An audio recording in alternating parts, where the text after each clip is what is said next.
गुरु ब्रह्मा गुरु विष्णु गुरुदेवो महेश्वर गुरु साक्षात् परम ब्रह्म तस्मै श्री गुरुवे नमः। सदाशिवसमारंभां शंकराचार्य मध्यमाम् अस्मदाचार्य पर्यन्तां वंदे गुरु परंपराम्। ओम श्री गुरुभ्यो नमः। हम लोग जनक याज्ञवल्क्य संबंध पढ़ रहे हैं जो बृहद्राण उपनिषद पर आधारित है एवं श्री गुरुदेव द्वारा लिखित है। नारायण गुरुदेव भगवान कहते हैं कि हे सौम्य, महर्षि याज्ञवल्क्य विदेहराज जनक को कहते हैं कि हे भूपाल, किसी जागृत अवस्था को यही पहली है नहीं कह सकते। ऐसे ही जगत की किसी उत्पत्ति को भी यही पहली है ऐसा नहीं कह सकते। सृष्टि स्थित संहार तो रेहट की तरह क्रमशः चलते ही रहते हैं। इसे यो भी समझ सकते हैं कि संसार में किसी जन्म को जब प्रथम नहीं कह सकते, तब जन्मादि समुदाय जो यह संसार है उसे अनादि ही मानना होगा। इसमें कहना ही क्या है। एवं चौत्पत्ति या जन्म के बारे में यही प्रथम है, यह निर्धारण असंभव है। संसार रेहट तुल्य है, उत्पन्न पदार्थ स्थित होता है, लेकिन कारण में सूक्ष्म रूप से स्थित पदार्थ ही तो उत्पन्न होता है। तब किसे पहले कहा जाए, स्थिति को या उत्पत्ति को? दोनों को प्रवाह रूप से लगातार चलने वाला ही कहना पड़ेगा। इसी तरह उत्पन्न होकर स्थित वस्तु ही नष्ट होती है, तो कह सकते हैं कि नष्ट अर्थात नाश विशिष्ट रूप से वह वस्तु पैदा हो गई। उदाहरणार्थ, घड़ा फूट गया का मतलब है फूटा घड़ा पैदा हो गया, तथा विनष्ट वस्तु ही कारण रूप से स्थित भी रहती ही है। कारण रूप से तो वह स्थित ही है। इस प्रकार विनाश के बाद भी घड़ा जन्म और स्थिति प्राप्त करता ही है। तो विनाश को अंतिम भी कहना बनता नहीं है। ध्यान रखना चाहिए कि यहाँ किसी एक ही घड़े आदि पदार्थ को दृष्टि में रखकर उसके जन्म स्थिति विनाश जन्म आदि अवस्था भेद के चक्रों का विचार याज्ञवल्क्य कर रहे हैं। जन्मादि किसी एक अवस्था को प्रथम नहीं कह सकते। यह भी प्रथम या अंतिम नहीं कहा जा सकता। यह समझना सरल है। हे राजन, जो अविचारक कहता है कि संसार शादी है, संसार आदि है, शुरुआत वाला है, उससे पूछना चाहिए कि संसार का प्रारंभ कब हुआ।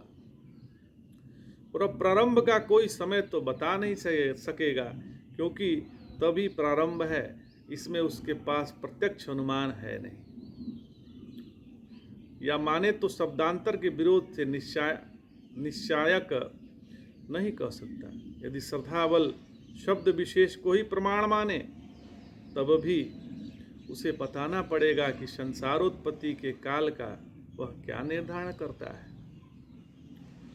सूर्यादि तो तब थे नहीं, उससे काल विशेष का निर्धारण करें और उसे समस्त ईश्वर नित्य ही है, तो वह भी काल विशेष का परिचायक नहीं हो सकता।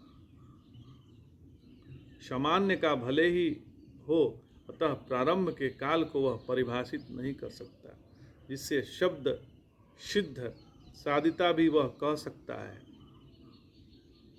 यो जब वह आदि का काल ही नहीं बता सकता, तो संसार आदि कैसे होगा।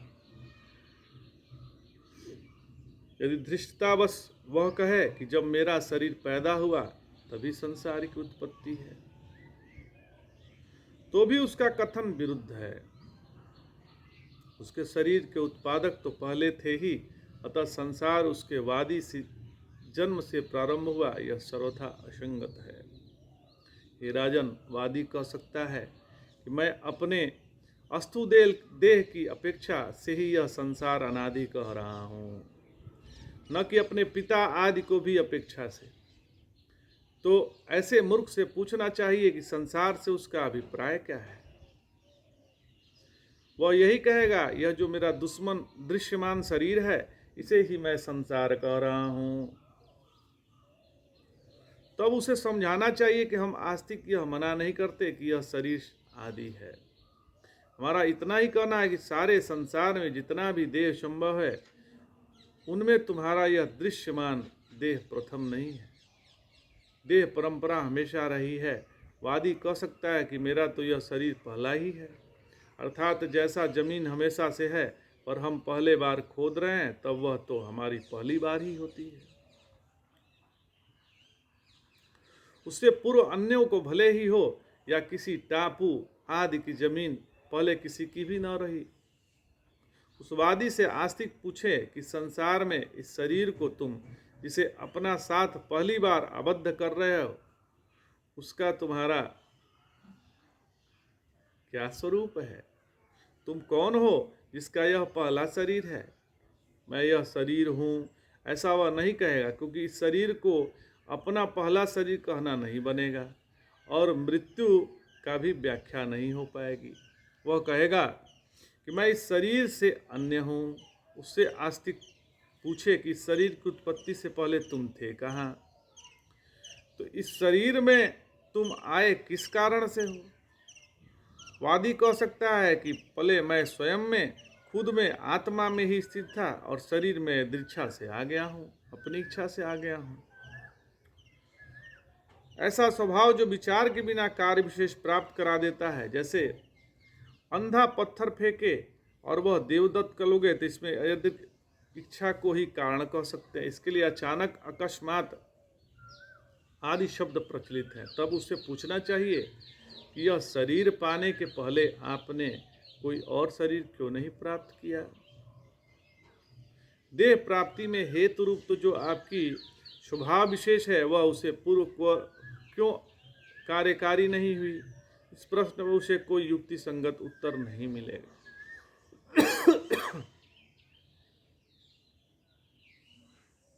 हे राजन, इसलिए सभी विचारशीलों को संसार में अनादिता ही स्वीकार करनी पड़ेगी। जब अनादिता सिद्ध हो गई, तब इस संसार में पुण्य पाप की व्यवस्था भी समझना सरल है, और तब यह नहीं कह सकते कि मरकर हमेशा एक सा मार्ग और शरीर मिलता है। इसलिए भगवती जो श्रुति हैं, उन्होंने कहा कि जो प्रतिन्याय प्रतियोनि से मार्ग व शरीर की पूर्व सदृशता कही है, वह सभी तात्पर्य से संगत सिद्ध होती है। अधिकतर ऐसा तो ही है। श्रुति भगवती ने जो प्रतिन्याय और प्रतियोनि शब्द का प्रयोग किया, उसमें श्रुति भगवती का अभिप्राय क्या है? तो श्रुति का अभिप्राय क्या है, यह सुनिए। इस अनादि संसार में जो भी शरीर पहले बीत चुके हैं, वे वर्तमान के समान ही थे।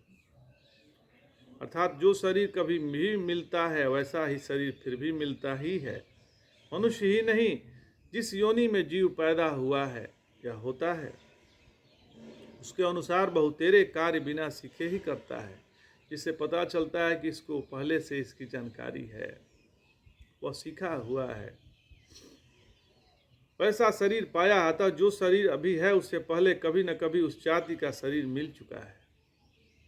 इतना ही अभिप्राय है, अर्थात पूर्व सदृश का अर्थ है अव्यवहित पूर्व के सदृश नहीं, वरन पूर्व में कभी हुए के सदृश है। तो हे सौम्य, आगे के कणिका में श्रुति ने समझाया कि जैसे जब राजा आ रहा हो, तब गांव में तैनात राजपुरुष उसके आने की तैयारी में जुटते हैं, ऐसे ही जिस नए शरीर में यह ब्रह्म अर्थात जीव जाने लगता है, उसमें सारी तैयारी हो जाती है। इसे महर्षि और विस्तार से स्पष्ट करेंगे। इस प्रसंग सुनाने की प्रतिज्ञा करता हूँ, ऐसा गुरुदेव भगवान कह रहे हैं। तो आज इतना ही। जय जय शंकर, हर हर शंकर, नमामि शंकर, भजामि शंकर। नमः पार्वती पतये, हर हर महादेव शंभो।